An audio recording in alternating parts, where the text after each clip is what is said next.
Hello everybody, welcome to my YouTube channel Easy Mathematics. We know there are total 5 connectives. These are negation, conjunction, disjunction, conditional and biconditional. Among these 5 connectives, negation, conjunction and disjunction, these are the basic logical connectives. So what about the rest two, that is conditional and biconditional? In this video lecture we are going to disclose what is conditional connectives and its different applications. So now first of all let us define it with a proper definition. So regarding the definition we can say that P and Q, let two propositions are there. P and Q are two propositions. Then the proposition if P then Q. If P then Q means if P exists then only Q is there, denoted by this P conditional Q, that means this statement, and this is called the implication or conditional statement, where this P is called the hypothesis and Q is called the conclusion. This is very important. This P, the first one, is called the hypothesis, that means if this one is true or if this one is false, this is the hypothesis, and based on this our conclusion we can draw, that is Q. So this hypothesis and conclusion part is very important. First proposition is the hypothesis and the second one is said the conclusion. So how this will work with the truth table, let us explain. So if P and Q are the two propositions, then these are the different connections, that means these are the different outputs may have. Now the connectives, this conditional statement for our outcome is if both are true then it is true, if first one is true then the second one false then the outcome is false, first one false second one true then the outcome is true, and if both are false then the outcome is true. But how this truth table will construct, that we are going to understand here. So you can make the compound proposition false only when you satisfy the first condition itself. That means if first condition is not satisfying, then how come we can conclude about the second condition? That means first condition should exist and first condition should satisfy itself first. If P is not satisfied, then we cannot make the compound proposition false. If this P is not satisfying, then that means if P is false, then how come we can conclude about Q? If P is false, then whatever be the Q is there, that is true. That means we can't conclude about P. So if P is false, it doesn't matter what will be the truth value of Q. So what we mean, that if P is true, then only it can control the occurrence of Q. So if P is true and Q is true, then outcome is definitely true. But P is true and outcome is false, then the outcome definitely false. And if P is false, P false means P doesn't exist. So if P is not there, then Q, whatever it be, its outcome definitely true. That means if it is false and it is true, then definitely we can say it is true. And if it is false and its outcome is false, then also we can say it is true. So now with an example let us introduce that so that we can understand it better.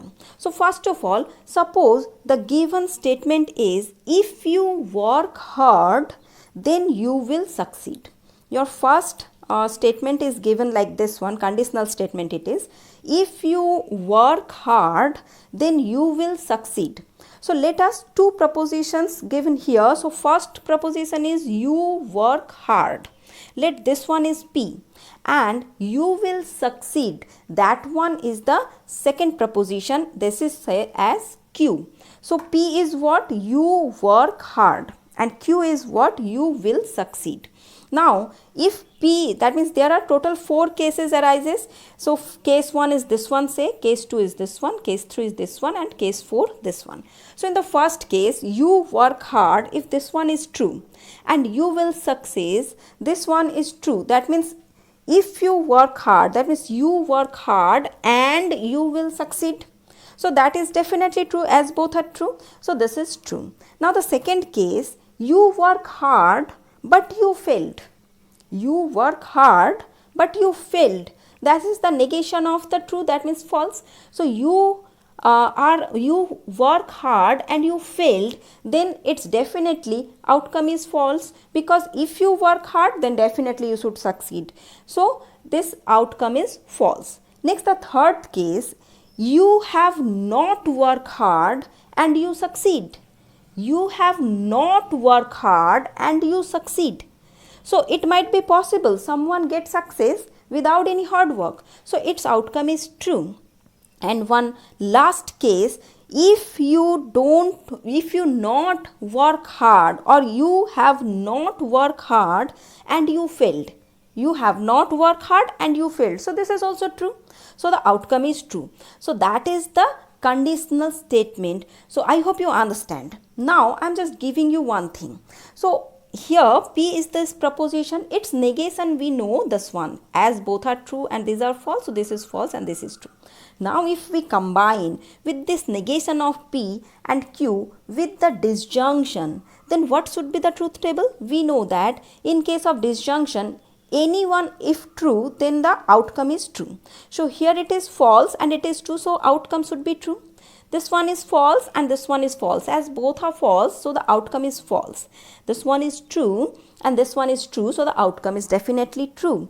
And this one is true and this one is false, so the outcome is true. So just now look, this one is the truth table for not P or Q. Not P or Q. Now just minutely just observe the outcome of this one and this one. What you observe? Yes, both are same. That means these two implies the same thing. Actually, I told you that basic logical connectives can express any of the connectives. So that here I am showing you that if this conditional statement is given, then in terms of the basic connectives we can also express the same thing, and this expression is not P or Q. So that our example is what? If you work hard, then you will succeed. If you work hard, then you will succeed. So in terms of this one, we can write it as either you not work hard, either you, as it is the negation, either you not work hard or you succeed. Is it now? So what does it mean? That either you not work hard or you succeed. That means if you work hard, then definitely you succeed. Either you not work hard or you succeed. So that is the thing which you can express, and both are expressing, or both their meaning is same. P implies Q is if you work hard, then you will succeed, and not P or Q is either you not work hard or you succeed. So both are basically implies the same thing. So in this way we can express the conditional or implication connective, and in terms of the basic logical connective. So in this video I am just doing this much only. In the next upcoming video I am giving you the different type of statements which are related to conditional, and how they are equal with the given original statement or not, that we disclose in our next video. So till that, just go through this one and have a nice day. Thank you all.